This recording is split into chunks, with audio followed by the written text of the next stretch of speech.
livro de Levítico, capítulo 25, chegamos ao capítulo 25 deste livro.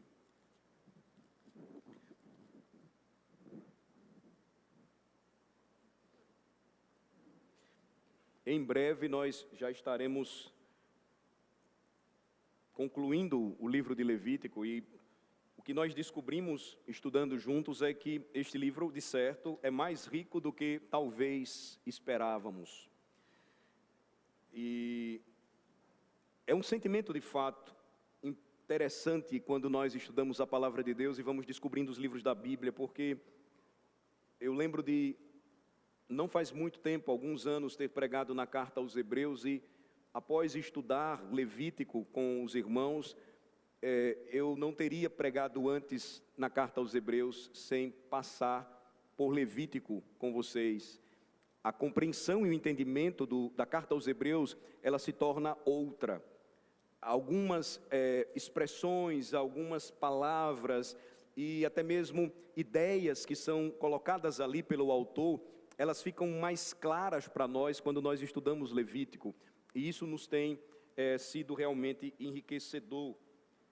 Quem sabe um dia, mais adiante, a gente estude novamente Hebreus, agora com um olhar novo, porque nós passamos por este livro. Agora, hoje à noite, eu gostaria de tratar com vocês da primeira metade do capítulo 25. Nós vamos tratar até o versículo 7, quando o Senhor trata primeiro do ano de descanso, ou o ano sabático. Você vai ter aqui, nesse capítulo 25, questões distintas, pelo menos duas delas. A primeira delas sobre o Shabá da terra, ou o descanso da terra, que Deus vai determinar para o povo. E o Shabá, em seguida, esse Shabá da terra seria no 7º ano, após 6 anos de trabalho. E depois um Shabá que seria um jubileu, na verdade, de 50 anos. Então, você tem duas questões distintas aí. Os primeiros 7 versículos vão tratar desse ano sabático para a terra, onde o povo iria morar. E do versículo 8 ao 22, você vai tratar, ou você vai ver o Senhor falando sobre esse ano do jubileu, celebração aí que deveria também ser observado. Então, uma divisão simples que nós podemos encontrar aqui. Primeiro, os mandamentos de Deus a Moisés com respeito ao ano sabático que ele deveria transmitir para Israel, versículos 1 a 7, e depois os mandamentos de Deus a Moisés para Israel sobre o ano do jubileu, nos versículos 8 a 22. Então esse é o esboço claro que nós temos aqui em mente, e eu gostaria que você agora observasse a leitura. Vamos estudar então a palavra inspirada de Deus, Levítico 25, versículos de 1 a 7. Disse o Senhor a Moisés no monte Sinai: fala aos filhos de Israel e dize-lhes: quando entrardes na terra que vos dou, então a terra guardará um sábado ao Senhor. 6 anos semearás o teu campo, e 6 anos podarás a tua vinha, e colherás os seus frutos. Porém, no 7º ano haverá sábado de descanso solene para a terra, um sábado ao Senhor. Não semearás o teu campo, nem podarás a tua vinha. O que nascer de si mesmo na tua seara não cegarás, e as uvas da tua vinha não podada não colherás. Ano de descanso solene será para a terra. Mas os frutos da terra em descanso vos serão por alimento, a ti e ao teu servo e à tua serva, e ao teu jornaleiro, e ao estrangeiro que peregrina contigo, e ao teu gado, e aos animais que estão na tua terra, todo o seu produto será por mantimento. Então, o que é que nós temos aqui nessa passagem hoje? Primeira questão é: como nós podemos nos beneficiar dela? Como ela pode ser útil para nós? Se a nossa congregação estivesse numa zona rural, talvez a maioria do auditório estaria muito mais conectada com a situação. Nós temos poucos irmãos aqui que lidam com terra, ou com fazendas ou propriedades assim. E nós sabemos que quem trabalha com terra, quem lida com plantação, com criação de animais, tem que acordar todos os dias muito cedo. Quando fui pastor no estado de Goiás, eu precisava uma vez por mês dar assistência a uma congregação que distava 100 quilômetros da cidade de Goiânia, capital. Eu ia para uma região de interior e era uma região onde o trabalho rural ele era muito presente. Eu fiquei várias vezes hospedado na casa de um presbítero muito querido, hoje ele já se encontra com o Senhor, e a sua fazenda lidava com gado leiteiro e ela não tinha nem energia. Eu lembro de voltar às vezes à noite para lá e nos períodos de chuva, o que iluminava a estrada de chão eram os relâmpagos nos céus, em meio às trovoadas também. E uma coisa era interessante, após jantarmos, o que me acordava logo cedo era a ordenha do gado, das vacas, e o cheiro do pão de queijo, e o cheiro do café. Eles sempre acordavam muito cedo, logo de manhã, eles lidavam então com sua propriedade, trabalhavam no campo. Do mesmo modo acontece com quem planta em nossa região milho, laranja, macaxeira e várias outras plantações a maior parte do ano. Então, pessoas que trabalham nessa área entendem melhor a dinâmica da terra, do plantio, da colheita, como tudo isso funciona. E veja que isso é interessante porque esse código levítico, ele foi dado por Deus para o seu povo, e nós sabemos, hoje ele não é exigido mais de nós, ou mais para nós, nem para os nossos irmãos que lidam com terra ou com plantações. O Senhor Jesus Cristo, nós sabemos, ele fez com que o cumprimento de todos esses códigos cerimoniais em Levítico se cumprisse, realizando em sua vida, morte e ressurreição, tudo aquilo que o Senhor ordenou aqui. Então, essas exigências, elas não são aplicáveis mais diretamente para nós como cristãos. A pergunta então permanece: o que é que nós devemos fazer com uma passagem como essa? A minha proposta no sermão desta noite é pelo menos observar 4 coisas aqui que os filhos de Israel deveriam aprender com essa passagem.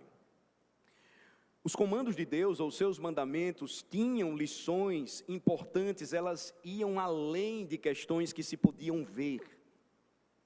Elas estavam ligadas muito intimamente a questões espirituais, como nós temos aprendido. Por exemplo, com respeito às diversas doenças de pele, o Senhor estava ensinando que quem cura as enfermidades humanas é Ele, e que os homens deveriam confiar em sua providência. O assunto aqui também vai tratar disso e nós vamos ver hoje. Mas, após observarmos essas 4 coisas que os filhos de Israel deveriam aprender, nós vamos perceber como elas também nos levam a 4 coisas aplicáveis em Cristo para nós, enquanto cristãos. Então, vamos lá observar a primeira delas. A primeira lição, ou a primeira coisa que o Senhor queria ensinar com o ano de descanso da terra para o seu povo Israel é a seguinte: tudo vem de Deus e até mesmo a terra pertence a Ele. Tudo vem de Deus e até mesmo a terra pertence a Deus. Veja que esta passagem ela vai reforçar um princípio que vocês já conhecem, irmãos, que nós já estudamos juntos quando passamos pelo livro do Êxodo. E o princípio é que tudo vem de Deus, até mesmo a terra pertence a Ele. Repetidamente, Deus, no livro do Êxodo, disse aos filhos de Israel que iria libertá-los para dar para eles uma terra. Ele seria fiel em cumprir tudo isso. Ele cumpriria o que prometeu. No final de tudo, ele daria uma terra que manava leite e mel, como prometeu, que não era dos israelitas. A terra pertencia aos povos que habitavam em Canaã. Nós sabemos, e Deus disse a razão por que tiraria a terra desses povos e daria ao seu povo. Porque eles estavam fazendo coisas muito feias na terra.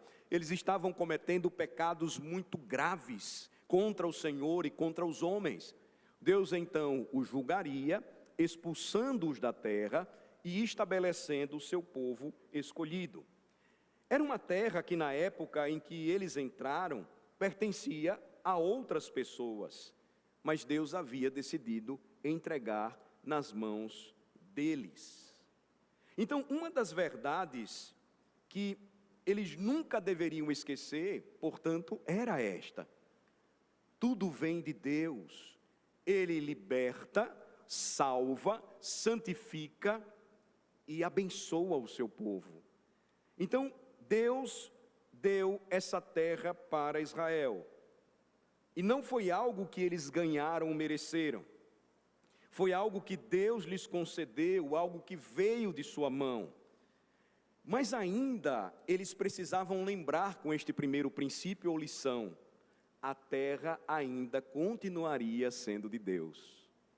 Interessante. Deus lhes deu a terra, mas eles não podiam esquecer: a terra que eu estou dando a vocês ainda pertence a mim. Ela é minha. Não pertence a vocês. Não esqueçam. Era vital que eles entendessem isso. Eles eram inquilinos na terra de Deus, enquanto estivessem em Canaã, que tudo veio da mão de Deus e eles eram de fato administradores de Deus em Canaã. E esse mandamento de um ano de descanso sabático para as colheitas, para descanso da terra, e também o ano do jubileu, que nós vamos ver mais à frente, era para lembrá-los primeiramente isto: tudo pertence a Deus. Deus ainda estava mandando e dando ordens sobre eles, e eles deveriam fazer isto sem esquecer: as terras pertencem a mim, diz o Senhor. Essa é uma verdade interessante, porque normalmente nós temos em nosso coração um apego muito grande à nossa terra. No século XIX, por exemplo, quando estudava na Universidade de Coimbra, Gonçalves Dias compôs a famosa poesia chamada Canção do Exílio, em julho de 1843. Alguns de vocês conhecem, eu vou citar aqui algumas estrofes. Veja: minha terra tem palmeiras, onde canta o sabiá, as aves que aqui gorjeiam, não gorjeiam como lá. No céu tem mais estrelas, nossas várzeas têm mais flores, nossos bosques têm mais vida, nossa vida mais amores. Em cismar sozinho à noite, mais prazer eu encontro lá, minha terra tem palmeiras, como canta o sabiá. Veja, Dias vai repetir várias vezes: minha terra, minha terra, minha terra. A Força Expedicionária Brasileira, quando entrou na Segunda Guerra Mundial, combatendo na Europa, na região da Itália, carregou consigo uma canção que fazia com que eles não esquecessem da sua terra. Uma parte do hino dizia: por mais terras que percorra, não permita a Deus que eu morra sem que eu volte para lá. Esse conceito ou apego à terra é algo comum ao coração dos homens. Minha terra, minha terra. Um dos hinos clássicos do nosso folclore diz: minha terra é Sergipe. Mas Israel deveria aprender a cantar de forma diferente, ou declamar uma poesia diferente. Os hebreus deveriam lembrar sempre e repetir isso: esta terra é a terra de Deus, não é a sua terra, esta é a terra de Deus. Não é a sua terra, esta é a terra de Deus, não é a sua terra. Era um hino diferente, fazia com que eles não colocassem o seu coração naquele lugar. Não obstante terem a certeza de que o Senhor lhes entregou aquele lugar, eles não poderiam ficar presos a isso.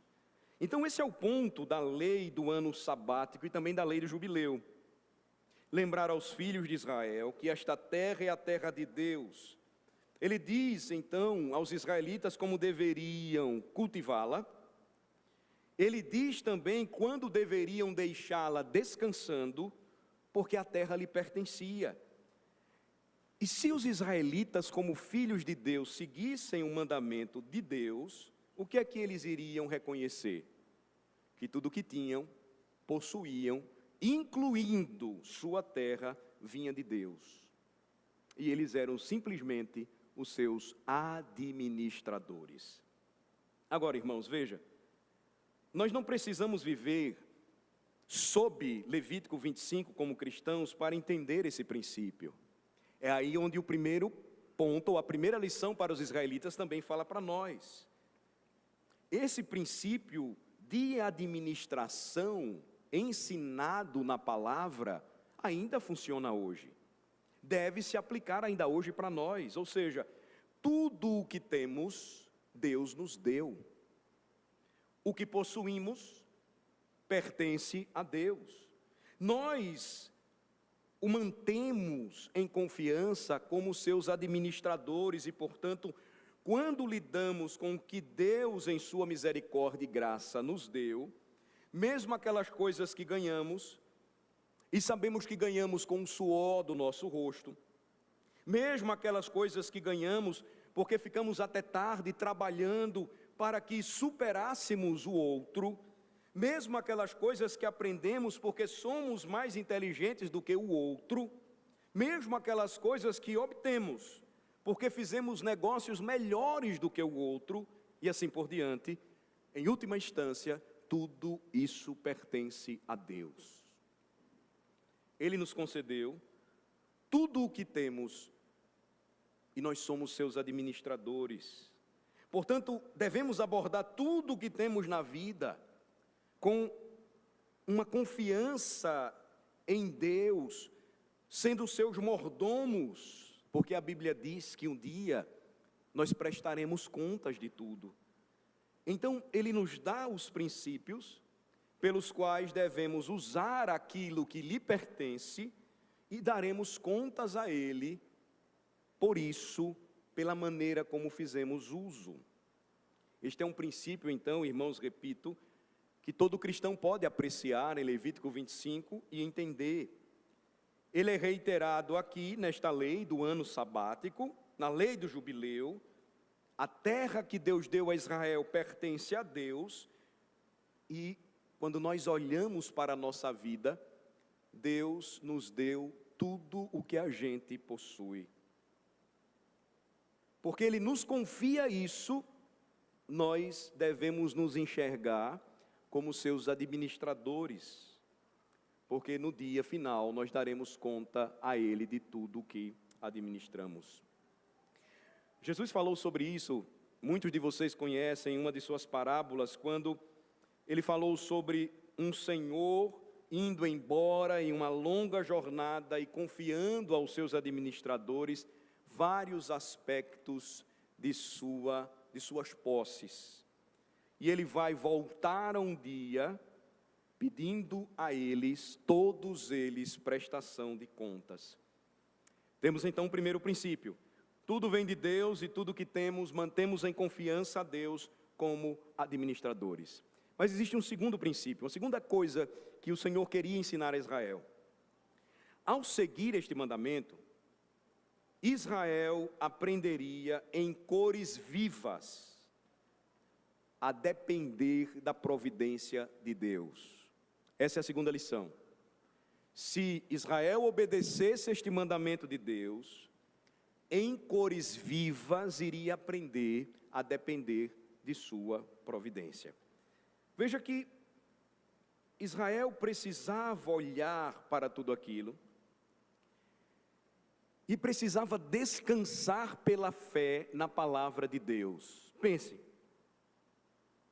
imaginem Moisés entregando aquela ordem, aquele mandamento para os israelitas. Ele está recebendo diretamente de Deus.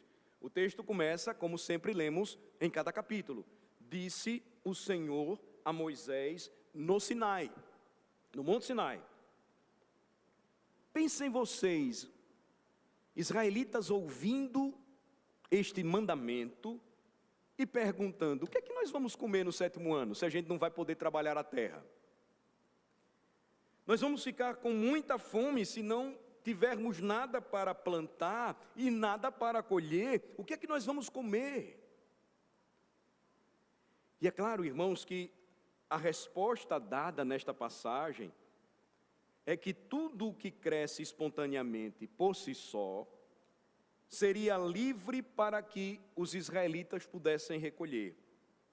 No final da passagem, Deus vai além disso, dizer o seguinte, que se eles fossem fiéis e confiassem nele, ele daria melhores colheitas nos anos anteriores ao descanso da terra, no 7º ano, e ao ano do jubileu.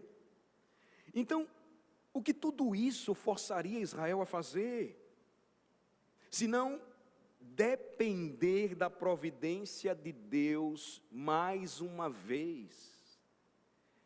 Agora notem, seria a coisa mais antinatural do mundo para eles, assim como é para nós. Porque é normal que o homem seja capaz de estar no controle da situação, de cuidar de si mesmo, de ser capaz de pensar que é tudo algo que resulta do que ele faz. Porque quando ele faz, acontece. O homem, ele sempre tem a tendência de dizer para si mesmo e para os outros: eu posso cuidar da situação, eu posso cuidar de mim mesmo. Então aquela era uma oportunidade, irmãos, gloriosa que Deus estava dando, para que os seus filhos aprendessem a depender dele para tudo. Para isso eles precisariam ser fiéis. Eles teriam que trabalhar duro por 6 anos, assim como trabalhariam duro por 6 dias. Mas, como no deserto eles iriam aprender diariamente a confiar na provisão de Deus ao enviar o maná, porque eles não deveriam recolhê-lo no 7º dia, mas no 6º dia Deus daria em dobro e ele não iria estragar. Agora, chegando na terra, eles precisavam exercitar a mesma fé em Deus, confiar no que ele estava dizendo. Você percebe como isso também tem a ver com a gente? Como cristãos, nós não precisamos seguir essa regra de economia agrícola, em particular aqui de Levítico 25, para perceber que não é exigido de nós hoje essas coisas, mas ainda permanece uma exigência de Deus para o seu povo, qual seja: vocês precisam confiar na minha providência. Vocês precisam confiar que eu vou dar tudo para vocês e que não vou deixar faltar nada para vocês, se vocês confiarem em minha palavra. A mesma lição, irmãos, permanece para nós hoje. O nosso Deus é o Senhor que provê. Nós dependemos de sua provisão, não apenas para a salvação, mas de sua provisão para todas as nossas necessidades. Vamos para o Sermão do Monte e vamos comparar. Mateus capítulo 6, por favor. Mateus capítulo 6, a partir do versículo 25. Não há passagem tão lida e também tão apreciada pelos cristãos como esta do Sermão da Montanha. Mateus 6, a partir do versículo 25.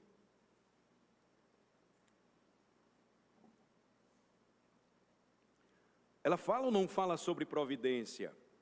Por isso vos digo, não andeis ansiosos pela vossa vida, quanto ao que haveis de comer ou beber, nem pelo vosso corpo, quanto ao que haveis de vestir.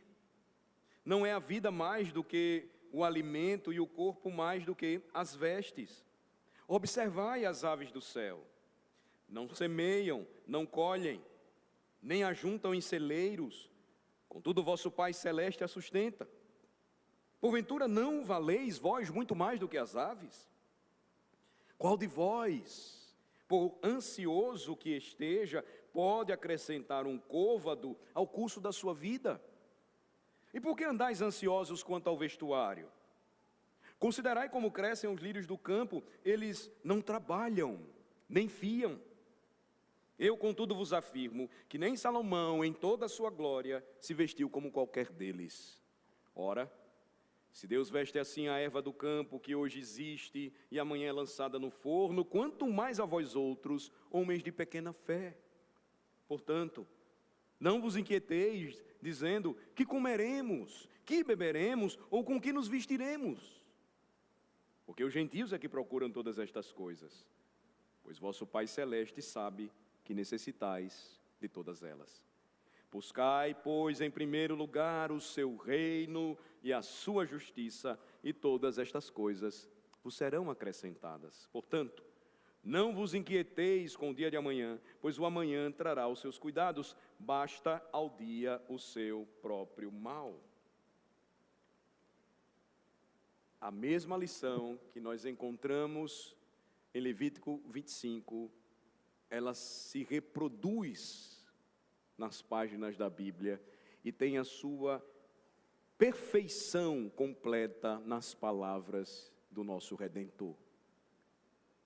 É uma lição para nós também aprender a confiar na providência de Deus, e isso só vai ocorrer se nós obedecermos a sua palavra. Terceiro lugar, a terceira lição que Deus queria transmitir para os israelitas, com base nessa lei do ano sabático de descanso para a terra, é de que eles deveriam aprender com isso, a compartilhar com os seus vizinhos, compartilhar com o seu próximo. Esse é um terceiro princípio aqui. A gente vê isso especialmente na lei do jubileu, mas também podemos ver isso na lei do ano sabático. Eles precisavam aprender que durante os 6 anos deveriam trabalhar e cultivar a terra, plantar e colher, e fazer com esse produto o que quisessem, usá-lo, armazená-lo, vendê-lo, trocá-lo. Mas no 7º ano, ninguém semearia. No 7º ano, ninguém poderia colher do mesmo modo. E tudo que surgisse no campo, tudo que surgisse para comer, o que é que eles deveriam fazer? Eles deveriam dividir. Qualquer um em sua casa, ou estrangeiro, jornaleiro, teria permissão para resgatar da terra de todos. Porque Deus estava ensinando, a terra é minha.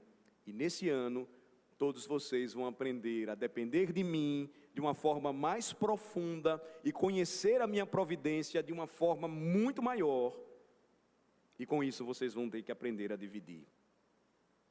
Durante o 7º ano, todos simplesmente deveriam compartilhar o que possuíam.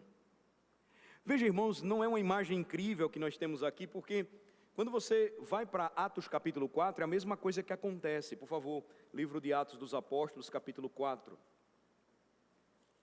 Atos, capítulo de número 4.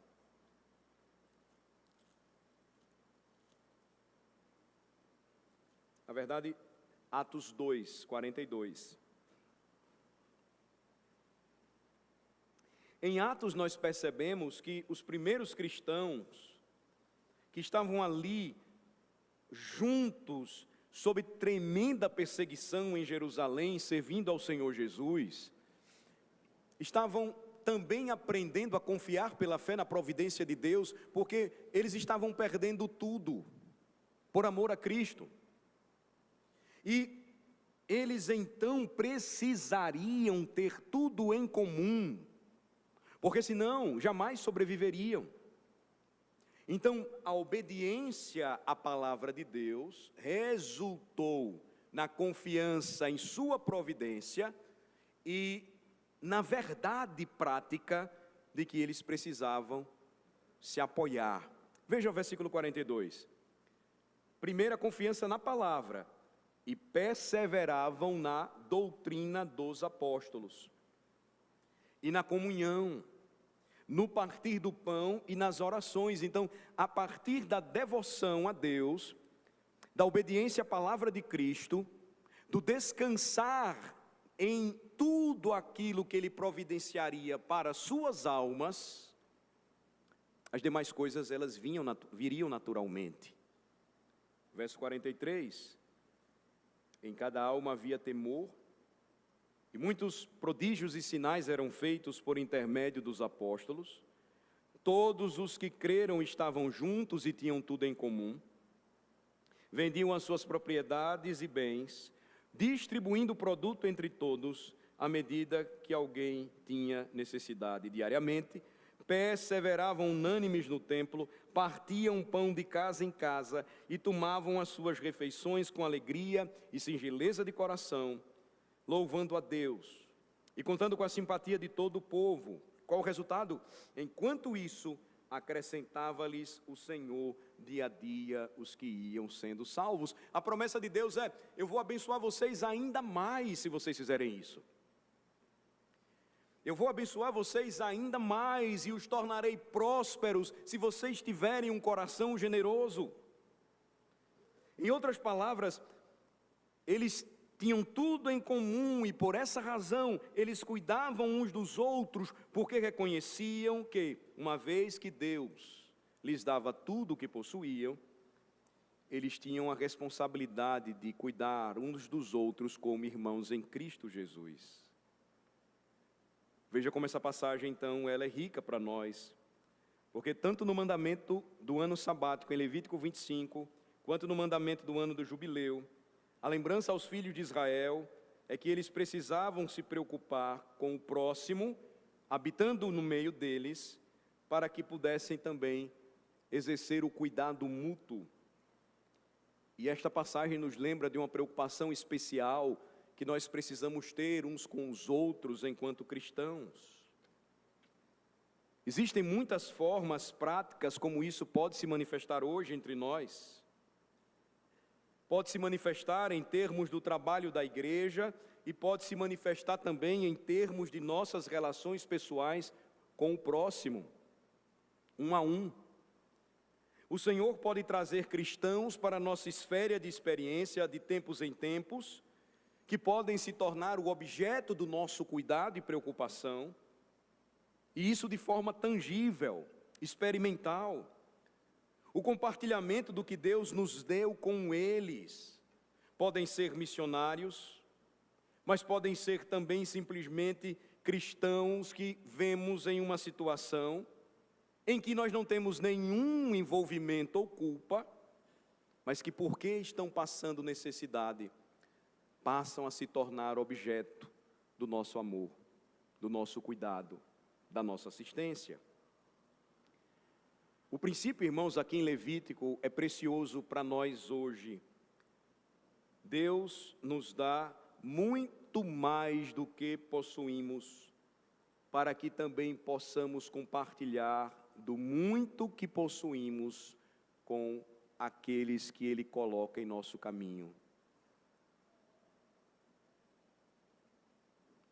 Eu tive um professor no seminário que passou muitos anos sem que ninguém soubesse. Muitos seminaristas iam para o seminário e, por vezes, muitos concílios enviavam seminaristas demais por região, e isso fazia com que o sustento deles fosse precário, difícil. Deus havia dado muito a esse professor e, sem que ninguém soubesse, só depois de muitos anos fomos descobrir, ele ajudou na formatura de muitos colegas, porque ele pagava o curso deles, sem que eles soubessem. Simplesmente uma atitude tomada por um homem que servia ao Senhor, e ele queria ajudar os que precisavam, e ele conhecia seus alunos em uma situação em que eles não tinham, ele não tinha nada a ver com aquilo. Quantos de nós não nos envolvemos em situações assim, colocando os nossos dons e talentos a serviço do reino? Quantos de nós já nos desenvolveram trabalhos importantes para a nossa congregação, beneficiando os irmãos e abençoando vidas? Quantos já não foram abençoados pela generosidade de vocês, quando mais precisaram, sem que vocês soubessem? O último relatório do reverendo Daniel, da Igreja Presbiteriana em Canoas, no Rio Grande do Sul, é que com as ofertas das igrejas de Cristo e o envio de donativos, uma igreja muito menor do que a nossa foi instrumento de bênção para aquela região e conseguiu abençoar mais de 60 mil pessoas. E continua a fazê-lo. Do que recebem, mandam para outras igrejas para que abençoem outras pessoas. E o trabalho não para. Talvez precisamos pensar um pouco nisso. Eles criaram um fundo para ajudar as famílias a comprarem novamente os seus móveis eletrodomésticos. Um fundo de R$6.000 por família, muito mais do que o governo federal. De onde vem tudo isso? De onde vêm esses recursos? Da generosidade de irmãos como vocês que contribuíram, espalhados pelo Brasil. Essa é uma lição importante, irmãos, porque a nossa igreja, ela pode e deve continuar a ser uma bênção, compartilhando o que Deus nos deu para servir em nossa cidade, estado. Pensem na Guiné-Bissau, na África, em uma das igrejas onde eles não tinham nem água potável.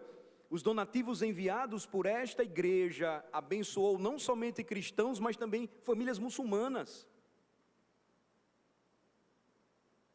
E quanto a gente ainda não pode contribuir.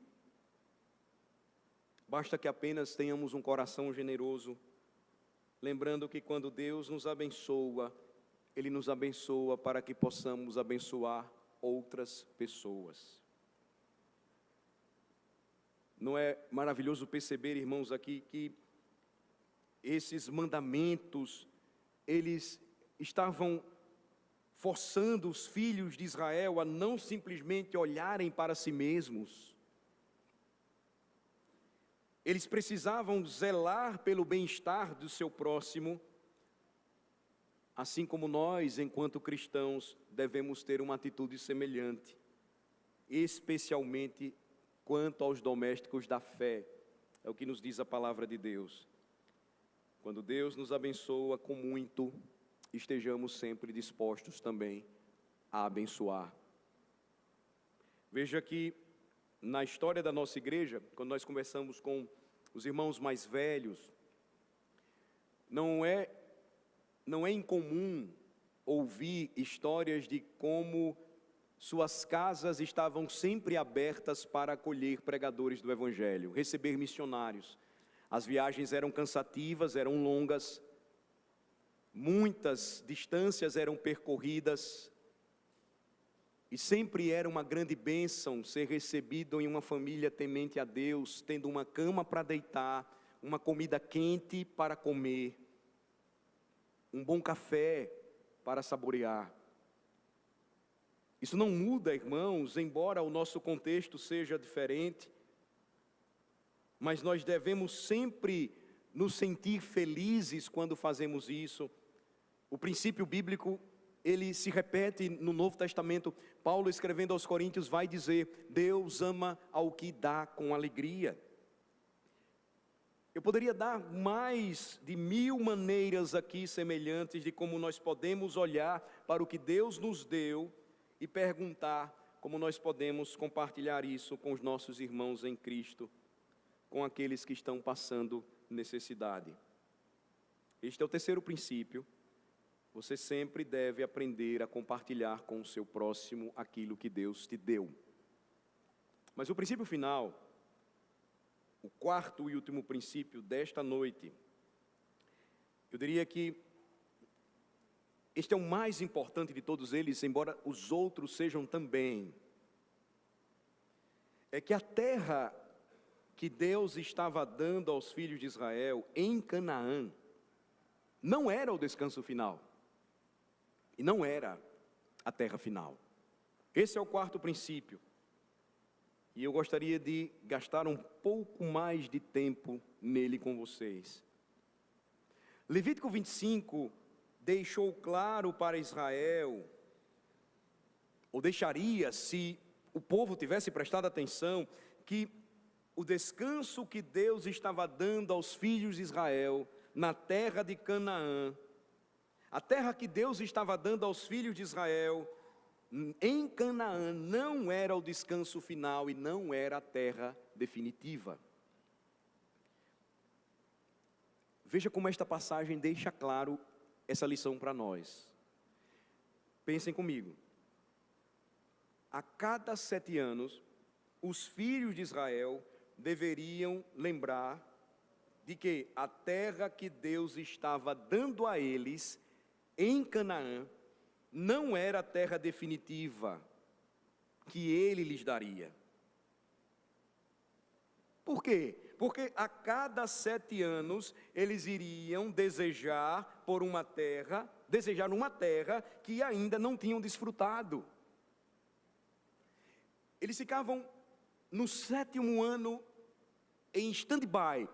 Eles ficavam ali tendo essa expectativa.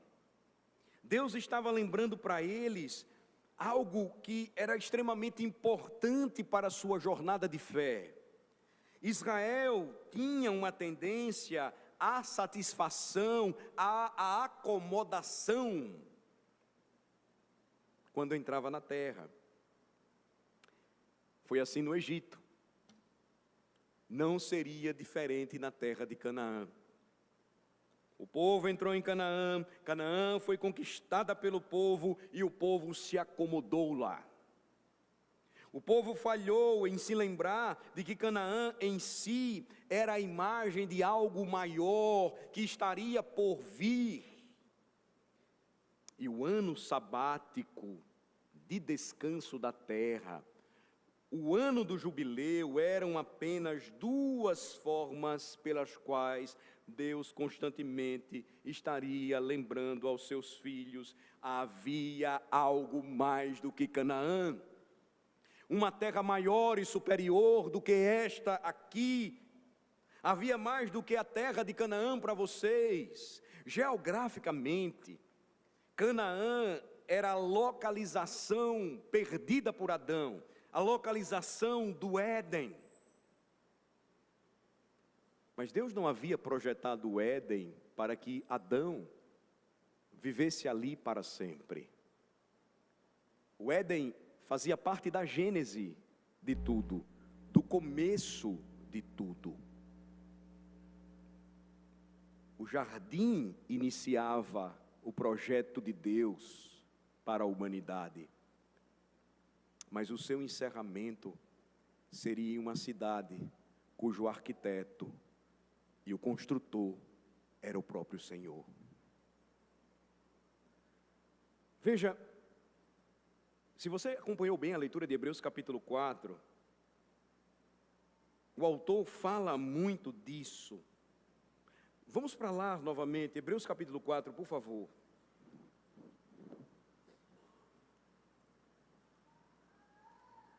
Hebreus capítulo 4.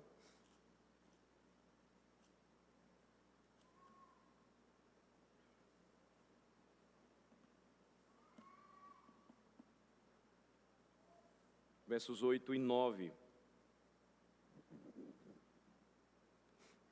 Ora, se Josué lhes houvesse dado descanso, não falaria posteriormente a respeito de outro dia. Portanto, resta um repouso para o povo de Deus. A maioria das Bíblias, em suas notas de rodapé, destacará a palavra repouso no versículo 9, que é única no Novo Testamento e que é sabatismos, descanso sabático. Aqui você tem uma conexão íntima entre a observância continuada do Shabá, o descanso sabático, e o descanso aguardado também sabático, porém escatológico, que liga algo aqui precioso. Você tem o sinal antecipatório apontando para a realidade. O descanso anual fazia parte disso também, assim como o descanso semanal lembrava ao povo a mesma coisa. Você tem um autor agora aos Hebreus falando a respeito da mesma verdade, ou seja, a observância de 7 anos em cumprimento ao ano sabático e a observância do ano do jubileu foram projetados por Deus para lembrar a todos os filhos de Israel que ainda restava um descanso sabático definitivo para o povo de Deus, que ainda haveria algo por vir, que a terra de Canaã e as bênçãos de Canaã apontavam para algo maior. Essa expectativa, ela foi aguardada até mesmo pelos patriarcas, vocês conhecem. Se vocês andarem um pouquinho comigo, Hebreus 11, vocês vão perceber isso. Veja, Hebreus capítulo 11, diz que Abraão, no versículo 8, ele obedece à palavra de Deus quando chamado, seguindo para um lugar que deveria receber por herança e partiu sem saber para onde ia. Pela fé, versículo 9, ele peregrinou na terra da promessa como em terra estranha, habitando em tendas com seus filhos, e que esperaram a mesma promessa. Agora, notem, o que Abraão aguardava não era apenas uma terra física, verso 10, porque aguardava a cidade que tem fundamentos, da qual Deus é o arquiteto e edificador. Verso 13, todos estes morreram na fé, sem ter obtido as promessas, vendo-as, porém, de longe, saudando-as e confessando que eram estrangeiros e peregrinos sobre a terra, porque os que falam desse modo manifestam estar procurando uma pátria, e se na verdade se lembrassem daquela de onde saíram, teriam a oportunidade de voltar, mas agora aspiram a uma pátria superior, isto é, celestial. Por isso Cristo, pregando e sendo rejeitado pelos homens de seu tempo, os homens religiosos de seus dias, ele disse: Abraão se alegrou com o meu dia quando me viu. Abraão esperava algo maior. Essa verdade foi carregada pelo povo de Deus e chegou até hoje, para nós. Por isso, Deus não se envergonha deles, de ser chamado seu Deus, porquanto lhes preparou uma cidade. Quando o cristianismo conquistou o Império Romano, e a religião do Império Romano se tornou a fé cristã, e passado um tempo, agora, os bárbaros às portas de Roma, saqueando, queimando tudo, ameaçando dominar todas as coisas, os cristãos se viram em desespero. Eles pensaram: Cristo prometeu que ia conquistar o mundo, mas agora outros pagãos estão vindo. Aqueles que permaneceram em Roma sem que fossem cristãos diziam: é culpa dos cristãos, porque o imperador abandonou os nossos deuses. Santo Agostinho então escreve a sua famosa obra Cidade de Deus e a Cidade dos Homens. Todos devem ler. Ele vai mostrar a distinção entre a cidade que vemos e a cidade que Deus projetou para nós. Ele vai confortar os cristãos de seu tempo lembrando isso. Não para aqui, não terminará aqui. A cidade que Deus tem preparado para nós não é essa. Não demoraria muito, os próprios bárbaros seriam alcançados pelo Evangelho. Aqui nós temos uma grande mensagem, irmãos, para nós, enquanto crentes. Nós mesmos devemos lembrar que não importa quão ricas as bênçãos de Deus sejam para nós agora, mas isso não é tudo o que existe para nós. Há algo maior que permanece. Resta um descanso para o povo de Deus, Porque aquele que, assim como o Pai descansou das obras que fez, ressuscitou ao terceiro dia.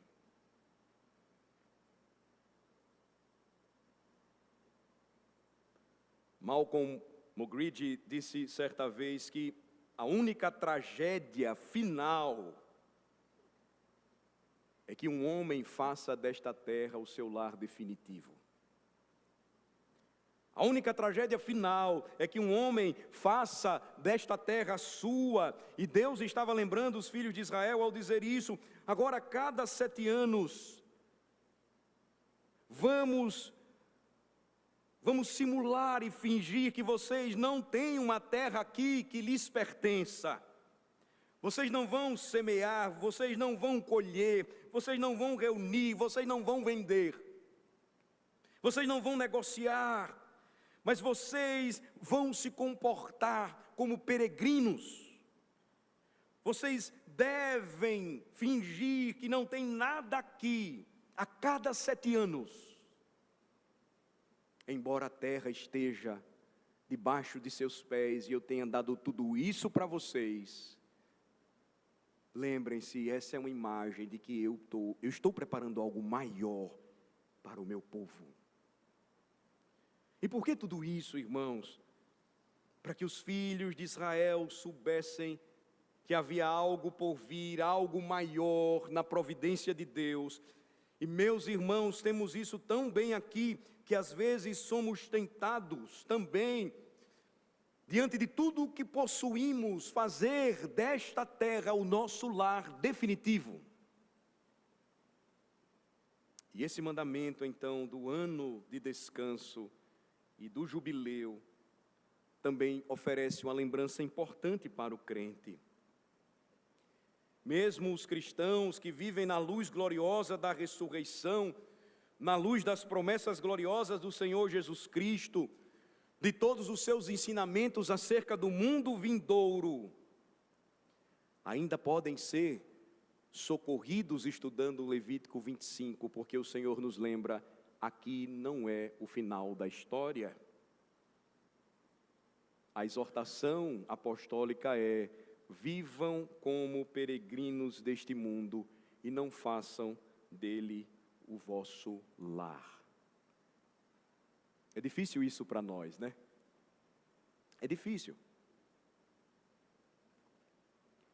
É difícil porque nós revelamos isso, assim como o povo de Israel seria tentado a fazê-lo. É difícil porque nós também revelamos isso quando o nosso coração está tão preso a este mundo, que nós negligenciamos o descanso que o Senhor nos deu, para que a gente não esquecesse que não somos deste mundo. É o que ocorre, é o que vemos acontecer.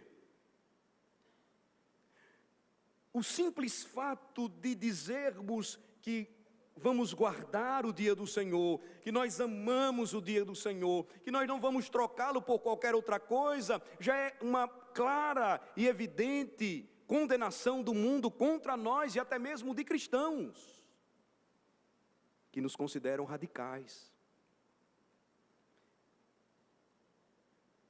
Mas eu dizia isso em uma das reuniões de oração.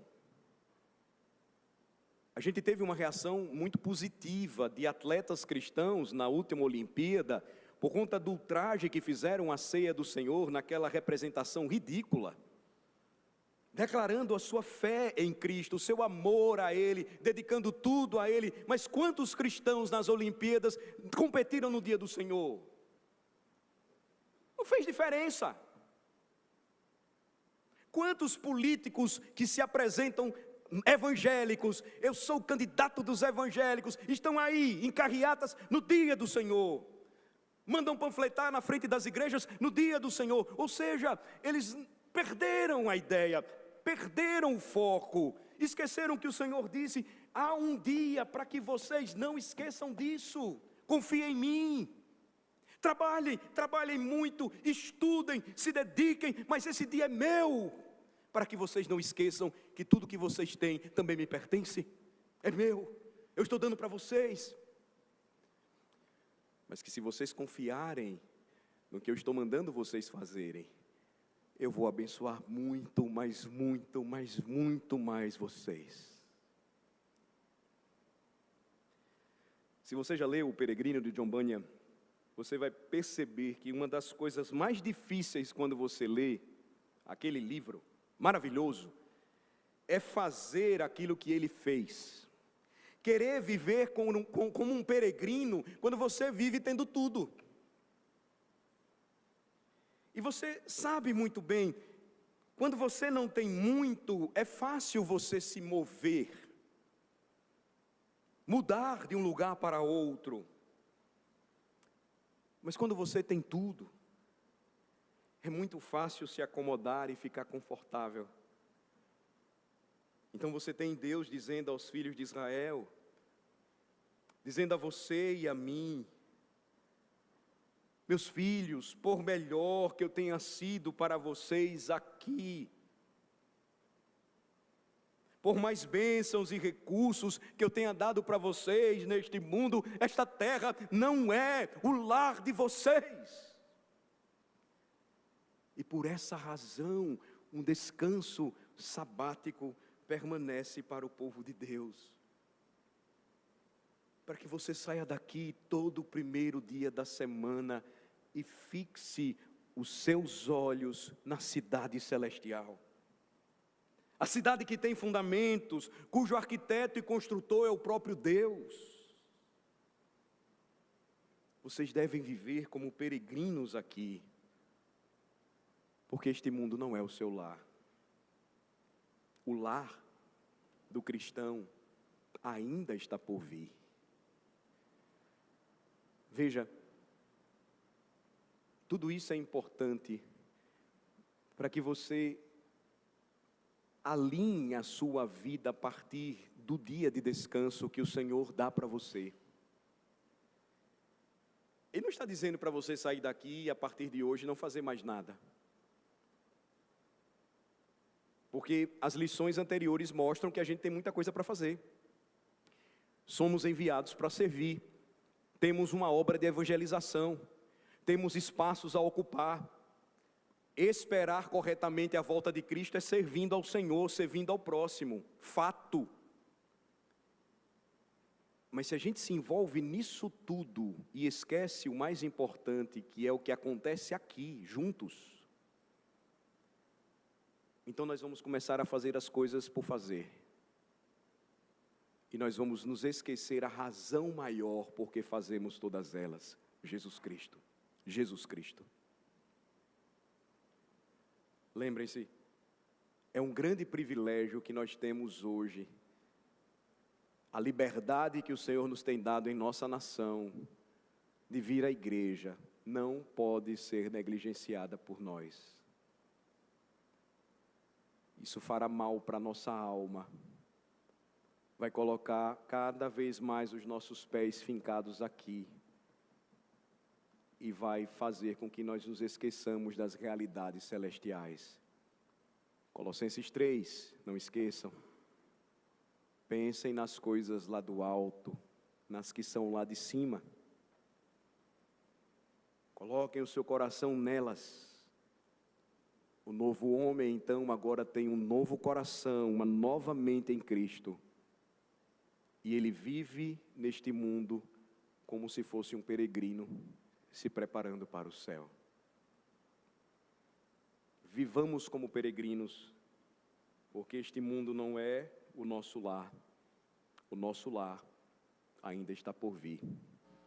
Oremos. Senhor, obrigado por sua palavra. Obrigado pelo lembrete que tua palavra nos dá nesta noite de que este mundo pertence a ti. Nos ajuda, Senhor, a sermos totalmente dependentes de sua providência. Nos ajuda, Senhor, a compartilhar tudo o que tens nos dado com os que necessitam, porque este mundo não é nosso. Senhor, essas lições são fáceis de dizer com os lábios, mas frequentemente tão difíceis de viver diariamente em nossas vidas. Então, Senhor, pelo Teu Santo Espírito, nos ajuda não apenas a entender e crer na verdade, mas dia a dia, mais e mais, poder vivê-la. Nós pedimos isso em nome de Jesus. Amém.